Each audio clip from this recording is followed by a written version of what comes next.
6 minus 8, parentheses, 6 minus 8. Easy. 6 minus 8 gives us negative 2. And here again we have 6 minus 8, which also equals negative 2. Here, parentheses means multiplication. So negative 2 times negative 2 equals positive 4. Yes! But, shit, that's wrong answer. Do you know where's the mistake?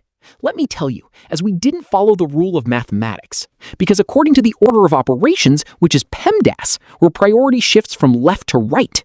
Here first we have to solve P, which stands for parentheses, then E, which stands for exponent, then M, which stands for multiplication, then D, which stands for division, after then A, which stands for addition, and lastly S, which stands for subtraction.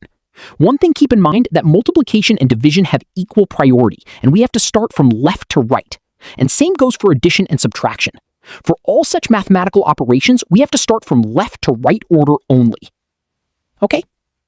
Alright, in this expression, we have 1 parentheses and 2 subtraction. Okay? So according to the PEMDAS, first we have to do this parentheses and then subtractions. And inside this parentheses, we have 6 minus 8, which equals negative 2. And the remainings are 6 minus 8. Now our equation be like 6 minus 8 parentheses negative 2.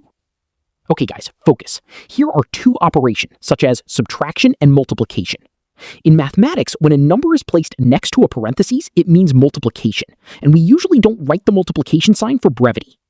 According to the PEMDAS, multiplication has higher priority than subtraction because multiplication comes before subtraction.